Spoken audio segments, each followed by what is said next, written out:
Hello friends, मैं jute वाली अंजलि। आज मैं हूँ सुरों की महिला शक्ति मिस जया तिवारी के साथ, जो है इंडिया का फर्स्ट फीमेल मिशन बैंड की संस्थापक।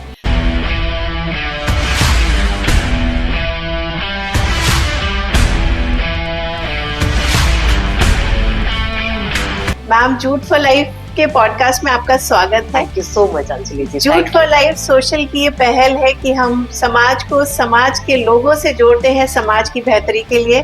तो क्योंकि आप महिला सशक्तिकरण पे काम कर रही हैं और सामाजिक मुद्दों पर काम कर रही हैं, और मैं जानती हूँ कि आप पर्यावरण के लिए भी बहुत सारे टिप्स लेकर आती हैं अपने गानों के जरिए, तो इसलिए आपका मैं चाहूंगी कि आज अपनी ऑडियंस से मैं आपको मिलवाऊं कि क्या है मिशन बैंड इंडिया का, वो भी फीमेल। बहुत सुनने में अजीब लगता है। तो आज जानते हैं जया तिवारी जी से कि क्या है ये मिशन और क्या है ये फीमेल बैंड, इसके बारे में। जी, thank you so much Anjali ji. और महिला शक्ति की बात करी जाए तो ये खुद में एक बहुत बड़ी शक्ति है और बहुत सारी महिलाओं को रास्ता दिखा रही है। मेरी जिंदगी महिला मिशन बैंड है। इसको प्रथम महिला मिशन बैंड इसलिए बोलते हैं अंजलि जी, क्योंकि अभी तक बहुत से ऐसा नहीं कोई फीमेल बैंड नहीं बना होगा, बहुत से ऐसे बैंड्स होंगे, बहुत सी महिलाओं ने ऐसे प्रयास किए होंगे जो हमने किए। बट हम सिर्फ महिलाओं के उन सामाजिक मुद्दों को महिलाओं से जुड़े हुए जो है उनको अपने गीतों के जरिए उठाते हैं, जो एक समाज में बदलाव ला सके, या जो बहुत ही शक्तिशाली महिलाएं जो समाज की बहुत कुरीतियों से लड़के झगड़ के जिन्होंने अपने आप को स्थापित किया है, और बहुत सारी महिलाओं के लिए जो खुद में एक मोटिवेशन बन गई है, जिसमें से आप भी एक बहुत बड़ा एग्जाम्पल है। आपको मैं बहुत पहले से देख रही हूँ, आपके कामों को देख रही हूँ। और एक होता है कि सिर्फ अपने लिए प्रयास करना, सिंगल हैंडेड मैंने अपनी यात्रा शुरू करी और आप बहुत तेज गति से बहुत आगे निकल जाते हैं। कुछ महिलाएं होती हैं आप जैसी या मुझ जैसी, जो चाहती हैं कि हमसे जुड़ी जो आसपास की जितनी भी स्त्रियां हैं वो भी हमारे संग आगे बढ़े। और इस महिला मिशन बैंड का यही उद्देश्य है कि जो महिला थक गई हो, जिसको लग रहा है कि अब रास्ते में कुछ भी नहीं है, उसका कोई लक्ष्य नहीं है, उसको लगता है कि सिर्फ एक चार दीवारी के अंदर ही उसकी जिंदगी है, उसे मोटिवेट करना, उसको संभालना, उसके अंदर वो उत्साह भरना अपने गीतों से कि वो फिर से किसी भी उम्र में वो चल पड़े और अपने लक्ष्य को प्राप्त कर ले। यही है महिला मिशन बैंड। वाह, क्या बहुत ही प्रेरणादायक, बहुत उत्साहवर्धक हम लोगों के लिए। और एक दो लाइनों में सुनना चाहूंगी आपसे आपके काम के बारे में। हमने एक्चुअली बहुत सारे गाने बनाए हैं जो महिलाओं के अलग अलग मुद्दों को जो है वो अपने गीतों से उठाता है। लेकिन मेरा एक गीत बड़ा ही मतलब, मैं अक्सर जो है कहीं पे भी अगर मुझे स्टूडेंट्स मिल जाते हैं, कुछ गर्ल्स जो स्कूल में पढ़ रही हैं, बहुत सारे ड्रॉप आउट्स होते हैं कि मतलब उन्होंने वो किसी कारणवश नहीं पढ़ पाई, तो उनको सिर्फ हम यही कहना चाहते हैं कि उड़ चलो संग मेरे, हिम्मत ही पर तेरे आसमां होगा दर तेरे। जिसके पास हिम्मत है, हौसला है, अगर उसने उड़ान भर ली है तो उसके सफलता उसके दर पे होगी, उसके कदम पे होगी, उसके दरवाजे पे खड़ी होगी। बस आपको लगातार बिना बैंड के मेरे रोंगटे खड़े हुए आपकी आवाज सुन के। और अगर आप बैंड के साथ सबके सामने आती होंगी तो क्या होता होगा। एक्चुअली लोग यहाँ पे क्या है, जब भी जो हम गीत लिखते हैं, जो बनाते हैं, उसमें कोई भी ऐसी बात नहीं होती है कि जो आपको नहीं पता हो या मुझे नहीं पता हो। बस उनको संगीत में उनको गीतों में पिरो करके हम बस आप तक पहुंचा देते हैं। और जैसे आप उस माला को पहनते हैं गीतों की ना, आपके अंदर ऑटोमेटिक वो शक्ति आ जाती है, आपको अपनी पावर पता चल जाती है। जैसे हनुमान जी के साथ था ना, उनके पास शक्ति तो सारी थी, लेकिन कोई होता था उनको मोटिवेट करता था और वो जो है जागृत होती थी, और वो फिर देखिए फिर क्या से क्या कर जाती थी। तो क्योंकि लोग बहुत सारे कहते हैं कि महिला बैंड बना रहे हैं पुरुषों के विरुद्ध, बिल्कुल भी पुरुषों के विरुद्ध नहीं है। बहुत सारे पुरुषों के सहयोग से ये बैंड आगे चल रहा है। जो समाज में कुरीतियां हैं बस उसको दूर किया जाए, उसके प्रति लोगों में जागरूकता हो, यही बैंड का प्रयास है। वेरी नाइस जी। तो कहाँ से शुरू हुआ, कब आपको पता आपने अपनी प्रतिभा को पहचाना, किस उम्र में? हाँ, और परिवार का क्या सपोर्ट मिला? फैमिली का हमेशा से सपोर्ट रहा। मेरे पिता माता, एक्चुअली घर में कोई ऐसा माहौल नहीं था संगीत का, तो संगीत को इवन बहुत अच्छे उससे देखते भी नहीं थे, कि क्योंकि सारा एकेडमिक बैकग्राउंड था और घर परिवार में खानदान में भी सभी पढ़ाई लिखाई से सब रिलेटेड था। संगीत में कोई घर का ऐसा बच्चा निकलने लगे तो उनको लगता था ठीक है पढ़ लो, उसके संग संगीत भी कर लेना। लेकिन मुझे लगा कि संगीत में ही कुछ करना है। खैर पढ़ाई साथ में चलती गई, फिर मैंने भातखंडे में संगीत सीखा, कुछ गुरुओं से सीखा, उनका आशीर्वाद मिला। फिर जिंदगी ने मुझे मीडिया हाउस में लेके चली गई।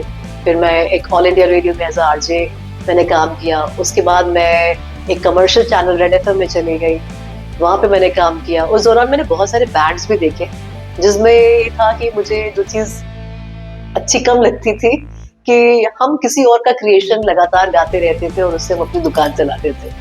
वो भी गलत नहीं है, उसके भी लोग हैं जो बहुत ही अच्छा कर रहे हैं। लेकिन मुझे लगता है कि आपके अंदर अगर प्रतिभा है, ईश्वर ने आपको कुछ भी दिया है, तो आप अपनी यात्रा, अपने गीत, अपनी भाव, अपने बोल होने चाहिए। तो बस इसी सोच के संग ये बैंड शुरू किया गया। और मैं तो मतलब मेरे घर में मुझे हर कोई भाई बोलता है, तो मुझे ऐसा कोई फीमेल सेंट्रिक या कहिए कि लड़कियों से जुड़ी हुई कोई ऐसी घर में भेदभाव नहीं था। मुझसे आज भी पूछ के घर के डिसीजन होते हैं, चाहे कहीं पे भी हो, तो मुझे उसमें हमेशा से एक मतलब फ्रंट फुट मैं हमेशा से प्ले करती रही हूँ। तो मुझे लगता था कि जो सोसाइटी में और लड़कियां हैं, जो महिलाएं हैं, जो कहीं ना कहीं किसी भी कारण से पीछे छूट रही हैं, मैं आगे कोई जीत करके कोई फर्स्ट पोजीशन पे अपना कोई मेडल लेके नहीं खड़े होना चाहती हूँ। जब मैं चाहती हूँ कि जब मैं कोई मेडल लेके खड़ी हूँ, मेरे संग लाखों महिलाएं मेरे साथ खड़ी हैं। तो ये यात्रा धीरे धीरे धीरे करके हम लोग 15 वर्ष जो है वो पूरे कर चुके हैं। इन 15 वर्षों में पूरे भारत में भ्रमण करना, भारत के अलग अलग स्टेट्स में जाना, हमने जैसे कश्मीर में परफॉर्म किया, अभी लास्ट हमारा हमने पीएम का शो था औरंगाबाद। या नहीं, वो तो दिल्ली में था हमारा। हम औरंगाबाद कहीं भी, मुंबई, दिल्ली, हम लोग कई काफी इलाकों में गए परफॉर्म करने के लिए।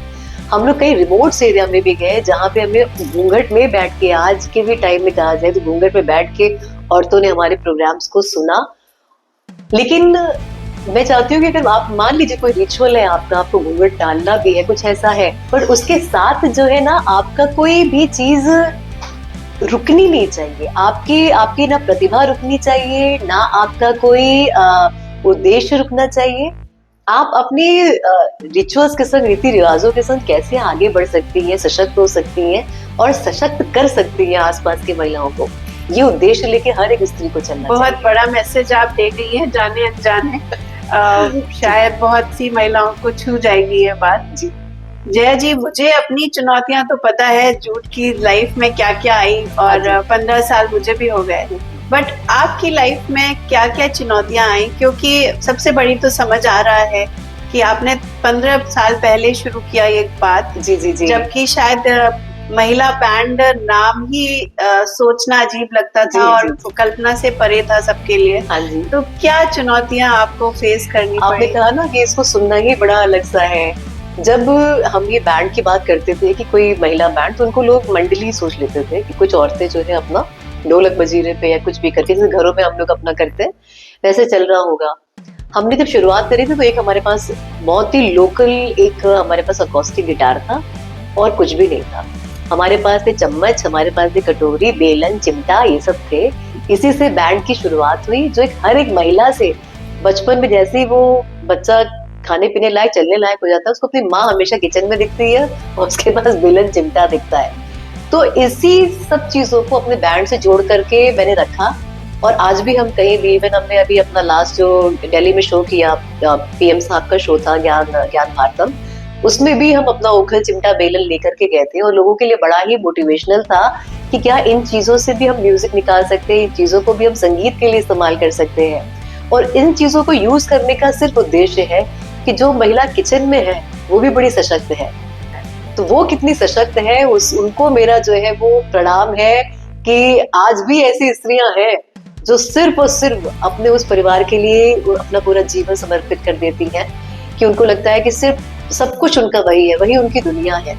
बट उसी दुनिया में एक छोटी सी अपनी दुनिया बनाना कोई भी अभिशाप नहीं है, कोई भी वो क्राइम नहीं है। आप अपनी जिंदगी जी सकती हैं, अपने लिए समय निकाल सकती हैं, अपने आप को स्वस्थ रख सकती हैं। अगर किसी के लिए कोई बड़ी हेल्दी चीज बना रही है आप, तो एक कटोरी अपने लिए भी बना सकती हैं। तो मुझे लगता है अपने लिए भी जीना कोई अपराध नहीं है। इस अपराध बोध से सबको बाहर निकालना मेरा काम है। बहुत बढ़िया, बहुत बढ़िया। तो अकेले तो कारवा शुरू किया था, लेकिन कारवा बनाने के लिए टीम कहाँ से मिली जया जी? क्या आपके वो फ्रेंड्स थे, फैमिली थी, रिलेटिव थे? कौन है वो बाकी के आपके साथ? ये मेरे सारे के सारे स्टूडेंट्स थे। अच्छा।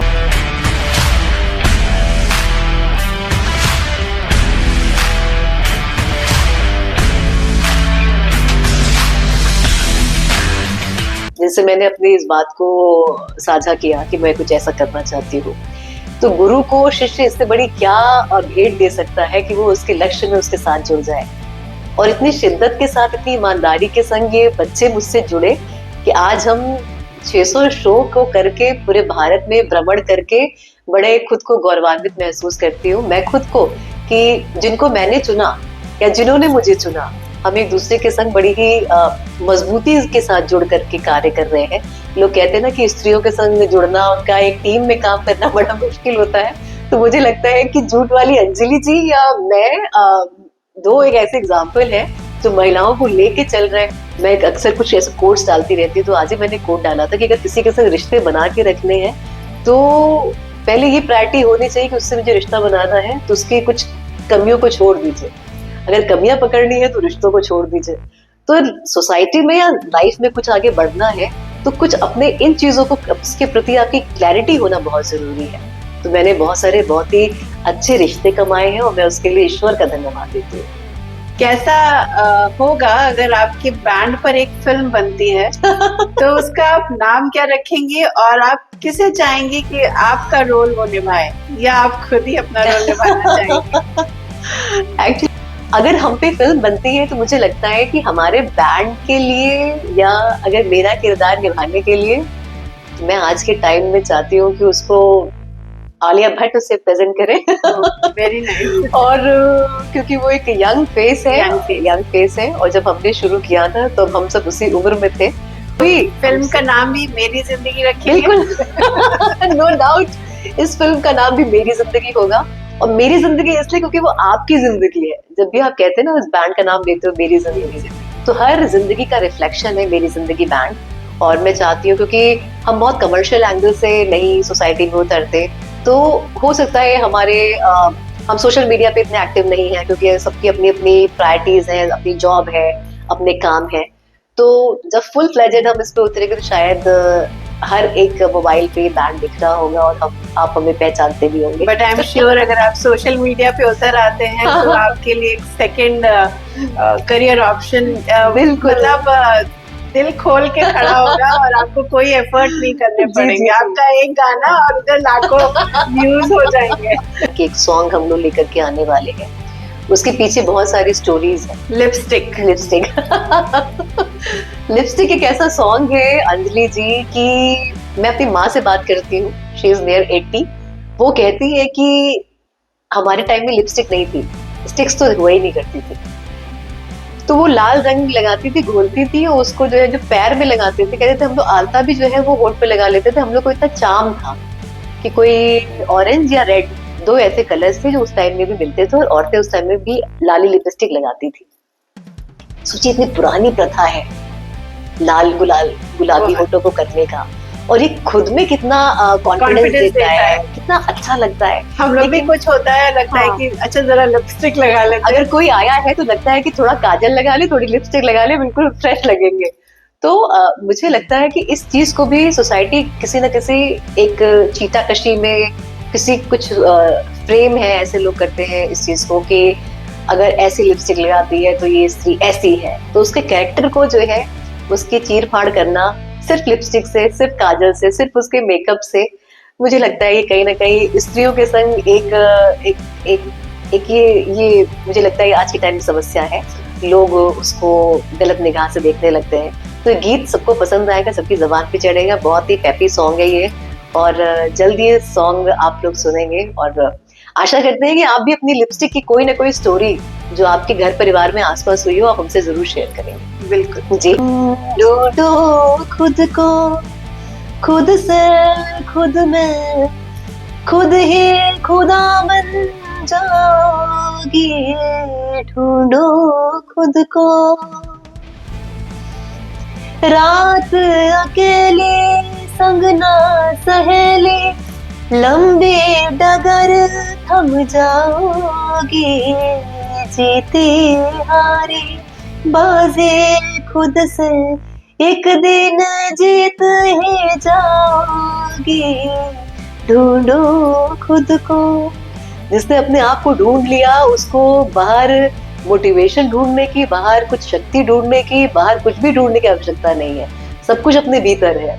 1 घंटे हम अपने साथ बैठिए, आपको सारे सवालों के जवाब मिल जाते हैं। तो मुझे लगता है कि मैं आपको, हो सकता है कोई मोटिवेशनल वीडियो आप देख करके आप 1 मिनट के लिए मोटिवेट हो सकते हो, आधे घंटे के लिए, 1 दिन के लिए, लेकिन जीवन भर रोज मोटिवेट होने के लिए आपको खुद से मिलना पड़ेगा। तो जिसने अपने आप को ढूंढ लिया उसने समझ लीजिए भगवान को ढूंढ लिया। वाह। मैं सोच रही हूँ प्रवचन वाला भी आपको बोल दिया। नहीं, जो आप कर रही हैं वो सच में अंदर की आत्मा को झकझोरने वाला है। मैं फिर बोल रही हूँ, बिना बैंड के मेरे रोंगटे खड़े हो जा रहे हैं। यही चीज जब हम आपके फुल बैंड के साथ देखेंगे और सुनेंगे तो क्या होगा, अनइमेजिनेबल। वैसे तो मैंने आपको सुना हुआ है जी जी जी, बट बहुत बहुत बेहतर। तो रिहर्सल्स के दौरान भी बहुत से हादसे होते होंगे, अपने हंसी मजाक होता होगा टीम के साथ। कोई ऐसा वाक्या जो आपको लगे कि मुझे अभी आज भी सोचती हैं आप तो आपको हंसी आ जाती है? हाँ, अक्सर ये होता है कि कुछ हंसी की भी हो जाती है, कुछ ऐसे बड़े ऐसे हादसे भी हो जाते हैं, बातें हो जाती हैं जो हमें दहला भी देती हैं। इवन हम जब कश्मीर गए थे, कश्मीर में जिस हाइट पे हमने परफॉर्म किया था, वहाँ पे लगभग 10 साढ़े 10 हजार फीट पे हम लोगों ने वहाँ पे थे। वहाँ पे ऑक्सीजन बहुत कम था, तो वहाँ पे लगभग 1 हफ्ते में आदमी नॉर्मल होता है, जबकि हमें जाते ही परफॉर्म करना था वहाँ। उसके बाद वहाँ परफॉर्मेंस दे दी, सब चीजें हो गई। सुबह 3 बजे मेरी तबीयत इतनी खराब हुई क्योंकि वहाँ पे वहाँ से ऑक्सीजन लेवल भी कम है। समझ लीजिए 3 सिलेंडर्स के साथ मैं नीचे आई हूँ, मुझे नीचे लाया गया और फिर वहाँ कुपवाड़ा में मेरा एक हॉस्पिटल में वहाँ पे इलाज हुआ। उसके बाद मैंने फ्लाइट पकड़ी। कुछ मेंबर्स तो सोचिए, कल एग्जाम है, आज हमारा शो है और वो इलाहाबाद में है। इलाहाबाद से वो रात में ट्रैवल करती है, वो मतलब 1 दिन बाद उसका एग्जाम है, यहाँ पे आती है, जैमिंग करती है, हम शो करते हैं, उसके बाद वो फिर इलाहाबाद जाती है ट्रेन से, अपना एग्जाम देती है। मेरी जिंदगी बैंड का एक मेंबर उतना ही दीवाना है, उसको उतनी ही दीवानगी है कि अरे हम इस काम के लिए जा रहे हैं। हमारी जैमिंग, क्योंकि नॉर्मल गाने नहीं होते हैं, हम जैमिंग के हमारे म्यूजिक बनाना है तो हमारे महीनों लगते हैं कि किसी गाने को क्रिएट करना, उसमें अच्छा ये म्यूजिक डाल देते हैं, ये कर लेते हैं, फिर उसके लिरिक्स याद होना, सारी चीजें परफॉर्मेंस में, फिर जो हम कहना चाह रहे हैं क्या वो गीत कह भी रहा है। क्योंकि मोस्टली ऑडियंस जो होती है उसमें वो एंटरटेनमेंट ढूंढ रही होती है, कुछ बीट्स ऐसी हो, मजा आ जाए उसको। हमारी वो ऑडियंस है जिसको थोड़ी सेंसिबल बातें चली जाएं, हर लेवल की ऑडियंस हमारे पास है। अपना काम ईमानदारी से कर दीजिए, रिजल्ट उसके ऊपर छोड़ दीजिए, जो उसको आपको अप्रिसिएशन देना है, जो तमके देने हैं वो उसके ऊपर। मुझे पता है कि मुझे क्या करना है, मैं एक धुन की तरह उसमें लगी हुई हूँ और बस उसी में मुझे आनंद है। यात्रा में जो आनंद है वो आपकी मंजिल में नहीं है। हाँ। जिंदगी एक सुर है आपके लिए, जी, जी। और हर सुर को एंजॉय करना है हमें लाइफ में। तो ये इतना बड़ा संदेश आप आज दे रही हैं, पता नहीं आपको पता है नहीं, एक्चुअली मुझे लगता है कि कोई भी मेरी लाइन अगर किसी भी स्त्री को उसके दिल को छू जाए और वो बदलाव महसूस कर सके, मैंने कहा ना, वो उठ खड़ी हो, तो समझ लीजिए कि मेरा बोलना, मेरा गाना, मेरा लिखना वो सफल है। तो ये लाइंस लिखता कौन है? मैं लिखती हूँ। आप खुद? हाँ, मैं खुद लिखती हूँ और सारे गीत। तो ये शौक शुरू बचपन से था या? एक्चुअली ये मेरे डीएनए में आ गया। तो ये मेरे पिताजी बहुत अच्छे, बहुत बड़े साहित्यकार थे, तो वो बहुत ही अच्छा लिखते थे। उनके जैसा तो मैं नहीं लिख पाऊंगी, लेकिन इतना खूबसूरत, इतना लयबद्ध तरीके से छंद उनके, तो छंद मैंने कुछ सीखा नहीं, वो ऑटोमेटिक मेरे डीएनए में आ गया और मैं लिखने लगी। और जो कभी कभी मेरे ऊट-पटांग गाने सुन के मेरे पिताजी हंसते भी थे कि ये जैसे था एक गाना हमारा, ये देखो मुझे जज करते हैं, ये सारे मुझे जज करते हैं, मेरी रुचि सैंडल से, रंग चटक गुलाबी से, मेरी चौड़ी बिंदी से, मेरी शुद्ध हिंदी से, ये पगले मुझे जज करते हैं, ये सारे मुझे जज करते हैं। ये गीत सुनकर के वो हंसते भी थे, लेकिन कहते थे कि तुमने कितना इजी तरीके से हमने इसको डीयू में परफॉर्म किया था, इस गीत को जज करते हैं। आप जब जब जेंजीज के बीच में जाते हो ना, तो आप जो बड़े होते हो, आपका कॉन्फिडेंस वहां पे लूज कर जाते हो कि ये तो इतना हाईटेक म्यूजिक सुन रहे हैं, इतना तेज म्यूजिक सुनने वाले हैं, क्या ये गीत इनको अच्छे लगेंगे। पर मुझे लगता है जेंजीज, हम मानते हैं कि ये थोड़े से अलग है, लेकिन ये सेंसिबल है, इनको समझ में अगर आ गई आपकी चीज तो ये अप्रिशिएट भी करेंगे और इसको शेयर भी करेंगे और लाइक भी करेंगे और आपको आइडियाज भी देंगे कि प्लीज आप ऐसे कर लो तो थोड़ा और अच्छा हो जाए। बिल्कुल बिल्कुल बिल्कुल, जैसे पॉडकास्ट है, जो भी चीजें हैं, हम आपकी लाइफ में अगर इसमें थोड़ा सा जेंजीज का वो एक मसाला मिल जाए तो मुझे लगता है कि हम लोग रॉकेट हो जाएंगे। कभी ऐसा हुआ होगा कि शो का पूरा इंतजाम है और सारी व्यवस्था गड़बड़ा गई, हाँ। तो कभी ऐसा हुआ है कि तभी आपने मुस्कुराकर पूरा शो परफॉर्म किया हो? जैसे साड़ियाँ पहन करके एक छोटे बाल की स्त्री, एक टैटू वाली स्त्री जिसकी उम्र लगभग 40-45 साल की हो और वो स्टेज पे चढ़े, क्योंकि स्टेज से क्या होता है ना, आप सबके फेसेस देख रहे हो, आपको सबका एक्सप्रेशन दिख रहा होता है, और अगर फ्रंट लाइन पे कोई एक ऐसा व्यक्ति बैठ जाए जिसको कुछ भी, जिसका मतलब जिसको समझ ही नहीं हो, या उसको म्यूजिक का इतना टेस्ट उसका नहीं हो, या सारी जो भी चीज डायरेक्ट फीडबैक वो सामने से ही ऐसा कुछ हो। हालांकि अभी तक ये चीजें तो नहीं हुई, बट लोग ये जरूर कहने आए कि आप इसमें अगर जैसे 4-5 गाने आप अपने गा रहे हो, कुछ अगर बॉलीवुड डाल दो इसमें, कुछ ये कर दो तो हमें और मजा आ जाएगा। तो हम लोग कोशिश करते हैं कि कुछ गानों के स्टार्टिंग में हमने 2-3 बॉलीवुड की लाइनें भी सिर्फ एक अटेंशन ग्रैब करने के लिए वो डाली भी है। तो बाकी हम अपना मसाला फिर देते हैं कि अब आपको खाना तो हमारी चाट पड़ेगी, तुम्हारे मसाले से नहीं चलेगा। अक्सर जैसे एक तो ऐसे शोज हुए कि ऑर्गेनाइजर के संग कुछ ऐसी चीजें हुई कि वहां पे ऑडियंस बहुत ही गिनी चुनी थी, बहुत कम थी। तो हमने कहा कि जो ऑडियंस यहाँ पे है अभी एट प्रेजेंट, वो ही हमारे लिए सब कुछ है। ये 20 तो हमारे लिए 200 की जनता है, और हमने उतनी शिद्दत से, उतनी ईमानदारी से, उतने ही ऊर्जा के संग उनके लिए परफॉर्म किया। और ताकि, क्योंकि जो आपके साथ एक्चुअली हमारी एक्सपेक्टेशन जो नहीं है ना, हमेशा उससे होती है, हमारा भाव उसके प्रति हमेशा कम रहता है जो हमारे साथ है। तो जो साथ है ना, उसको इतना पैम्पर करके चलिए, उसको इतना हमेशा उसको उतना उत्साहित रखिए कि उसको भी गर्व हो कि वो आपके साथ खड़ा है। तो हमेशा तो मैंने तो यही सोचा कि जो चीज मिली है उसको पॉजिटिवली लीजिए, जो छूट गया वो समझिए कि वो आपकी यात्रा का हिस्सा नहीं था, बस आगे बढ़ते रहना है। चरई वेती चरई वेती चरई वेती, इस स्लोगन को आप पकड़ लीजिए, तो जीवन में जो चल रहा है वही तटस्थ भी होगा, सारी चीजें होंगी, वो मंजिल में वही पहुंचेगा। जो रुक के सोचने लगेगा, प्लानिंग करने लगेगा, बहुत ज्यादा प्लानिंग प्लॉटिंग से कुछ नहीं हो पाता है, बस निकलिए और चलते रहिए। तो दोस्तों, डर तो सबको लगता है, लेकिन जो उस डर से आगे निकल जाता है वही विजेता होता है। ये बात मैम ने मेरे लास्ट क्वेश्चन को पहले ही उन्होंने जवाब दे दिया। आप सारी महिलाएं, लड़कियों के लिए जो पॉडकास्ट सुन के जो एक सपने बुन रही हैं, पाल रही हैं, उसको कैसे आप आगे कर सकते हैं, वो आज जया जी ने बहुत ही खूबसूरती से बयान कर दिया। जया जी, एक आखिरी क्वेश्चन पूछना चाहूंगी। अगर आपको अपने बैंड में किसी इंसान को शामिल करना हो, चाहे वो जिंदा हो या इतिहास में, तो वो कौन होगा और क्यों? मैं अगर अपने बैंड में शामिल करना चाहूंगी कि जिनको, मतलब वो मेरे लिए रोल मॉडल हो, मैं चाहती हूँ जो जिंदा भी है, और वो 2 ऐसे शख्स हैं जिनको मैं चाहती हूँ कि मेरे बैंड में हो। पहले तो आशा ताई मेरे बैंड में हो, और हमेशा से चाहती थी कि ऐसा रॉक एंड रोल टाइप की चीजें हो, हालांकि वो अब नहीं है। अगर हम आर.डी. बर्मन साहब की बात करें, तो आर.डी. बर्मन साहब का वो क्रिएटिव जो वो है उनका, वो अगर मेरे बैंड में आ जाए और आशा ताई की जो है कुछ चीजें हमें मिल जाए, तो मुझे लगता है कि बैंड तो बिल्कुल धमाल मचा देगा, कमाल मचा देगा। मुझसे बहुत से लोग बोलते हैं कि आपकी आवाज में मुझे उषा उत्तुप जी की भी वो मिलती है, झलक, थोड़ा सा झलक आती है। क्योंकि अगर 3 मेंबर्स का हो तो मैं उषा उत्तुप जी को भी, मतलब आप पूरा सुपर डुपर हिट बैंड बनाना चाहती हैं।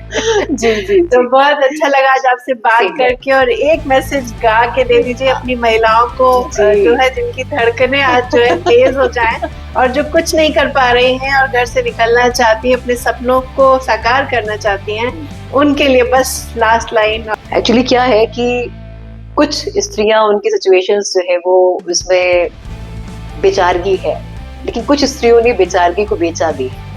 तो मैं चाहती हूँ कि हर स्त्री अपने आप का वो जो चेहरा है उसको हटाए, अपने आप को पहचाने।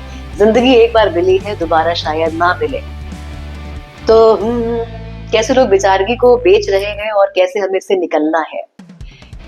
बेचारगी का चल रहा है बाजार, होगा ना तुमसे ऐसा हुआ है प्रचार। बेचारगी का चल रहा है बाजार, होगा ना तुमसे ऐसा हुआ है प्रचार। हजारों सालों का इतिहास साफ है, वीरांगनाओं के तो नाम साफ है। आजादी धुआं दारू में नहीं प्रिया, नंगा होके कोई कहा ही है जिया। बेचारगी का चल रहा है बाजार, तुमसे ना होगा ऐसा हुआ है प्रचार। इस प्रचार को बंद करना है। तुमसे सब कुछ हो सकता है, जो तुम ठान लोगी वो तुम कर बैठोगी, कर गुजरोगी, अपने साथ भी और अपने समाज को भी उतनी ही शक्ति के संग लेके चलोगी। और मैं सच कह रही हूँ, आज आपने मेरा इंटरव्यू लिया, मुझे लेना चाहिए था आपका इंटरव्यू। अंजलि जी के कार्य को मैं बहुत समय से देख रही हूँ। एक होता है ना, जब आप कांस्टेंट रहते हैं अपने किसी भी कार्य के लिए, तो आप अपनी मंजिल को जरूर पार करते हैं। और ऐसे ही महिला मेरे साथ है, और मैं चाहती हूँ कि आप भी इनके लिए मतलब जहां से भी आप इसको देख रहे हैं, इस पॉडकास्ट को जरूर ताली बजाइएगा इनके लिए, क्योंकि बहुत सशक्त, बहुत ही जबरदस्त काम कर रही है और स्त्रियों के लिए काम कर रही है। बहुत सारी स्त्रियों को जोड़ा हुआ है इन्होंने, और एक नया रेवोल्यूशन है जूट पे, क्योंकि इसको एक ब्रांड बना देना और इसको इस लेवल पे लेकर के आना और कितने लोगों के घर की रोजी रोटी बन जाना, मुझे लगता है बहुत कमाल का काम है। मैं आपको धन्यवाद देती हूँ, और मैं चाहती हूँ कि आपको धन्यवाद देती हूँ। हम दोनों एक दूसरे के संग जुड़ करके कुछ अच्छे और बड़े प्रयास करें। और समाज में जैसे आप ये काम दे रही है, मैं चाहती हूँ उस काम के लिए लोगों को मोटिवेट करने का काम मैं करती रहूं। तो हम दोनों जुड़ के समाज के बेहतरी के लिए काम करते रहें। बहुत बहुत धन्यवाद जया जी, और बहुत अच्छा लगा, बहुत मोटिवेशनल था, बहुत इंस्पायरिंग था। Thank you. मेरे लिए भी था। अभी तक मेरे रोंगटे खड़े हुए। तो अगर दोस्तों, अगर ये वीडियो आपको अच्छा लगा हो तो जया जी बताएंगे कि क्या करना है। जी, आपको लाइक करना है, शेयर करना है, और उसमें कमेंट्स भी करते रहिए, और आप किस तरीके की चीजों को और भी देखना चाहते हैं, और अंजलि जी वो सब चीजें आप तक पहुंचाएंगी। तो झूठ वाली अंजलि जी को बिल्कुल भूलिए नहीं, सब्सक्राइब करिए और बिल्कुल जुड़े रहिए। Thank you so much. Thank you so much Anjali ji. Thank you.